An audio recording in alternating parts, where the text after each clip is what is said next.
Ambassador Zethkarin's four eyes trembled as he read the intelligence report for the third time. The holographic display flickered with damning evidence.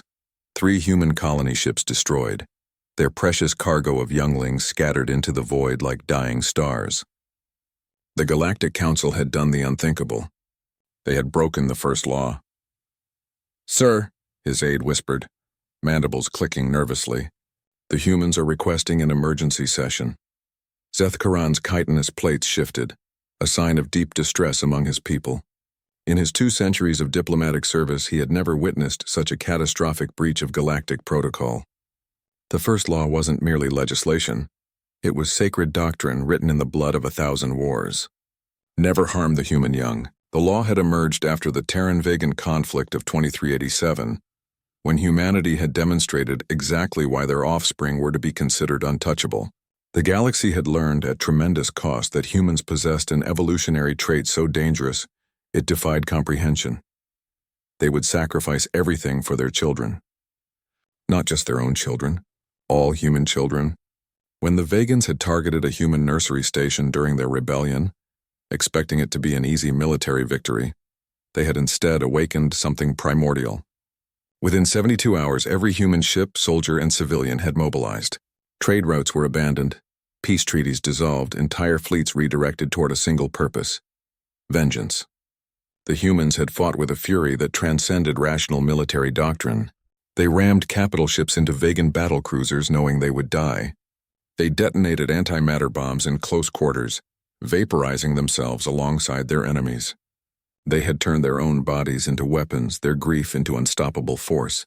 The Vegan Empire, which had controlled 47 star systems, ceased to exist in 6 months. Now, as Zethkarin's transport approached the emergency session chamber, he wondered if the Council truly understood what they had unleashed. The 3 destroyed colony ships hadn't been carrying soldiers or weapons. They had been evacuating children from the contested Tau Ceti system. 15,000 human younglings ranging from infants to adolescents. The chamber doors hissed open, revealing chaos. Representatives from 200 species argued in clicking, growling, and whistling tongues.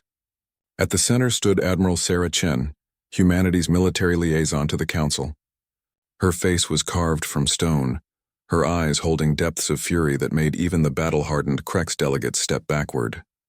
"The floor recognizes Admiral Chen," announced Prime Counselor Vexthul, his usual pompous demeanor notably subdued. Chen's voice cut through the chamber like a plasma blade. "Honored representatives, you have made a grave error. 3 days ago, Council forces under Admiral Zorith's command destroyed 3 evacuation vessels carrying civilian populations. Those vessels were clearly marked with humanitarian identifiers and transmitted surrender signals. Admiral Zorith, a towering reptilian from the Saurian hegemony, rose from his delegation. His scaled hide gleamed under the chamber's artificial light. Those ships were in violation of the trade embargo. They refused inspection and maintained course toward... They carried children. Chen's interruption echoed through the suddenly silent chamber. 15,000 human children. The temperature in the room seemed to drop by several degrees. Even the most warlike species understood the implications. Zorith's confident posture wavered. "The attack was regrettable," Prime Counselor Vexthul interjected quickly, "but hardly grounds for, you killed our children." Chen's words were barely above a whisper, but they reached every corner of the vast chamber. "You have violated the first law of this galaxy, the law that exists because you learned what happens when you threaten human offspring." Through the chamber's massive viewports, distant stars began to wink out as something massive eclipsed them. Then another, and another. "What?" Zorith began, but his words died as the first human dreadnought drifted into view.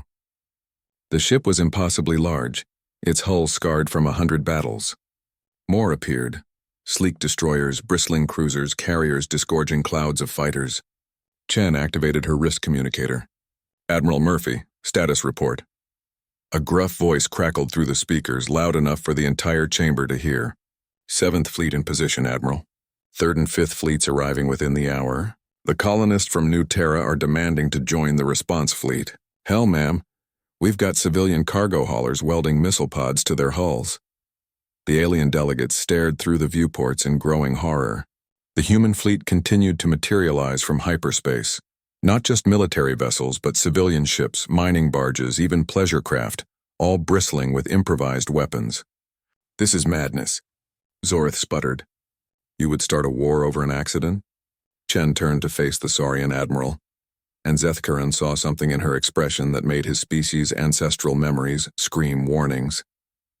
It was the same look humans wore when they charged into battle knowing they wouldn't return, when they chose destruction over surrender, when their young were threatened. "Admiral Zorith," Chen said softly, "you and your fleet killed 15,000 human children.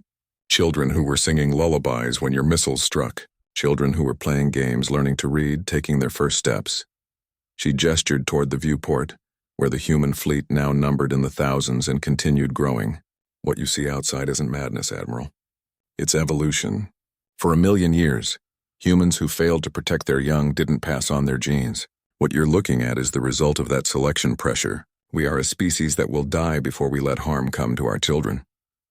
The chamber fell into absolute silence. "The first law exists," Chen continued, "because the galaxy learned that humans are not rational when it comes to their offspring. We don't calculate costs or weigh strategic advantages.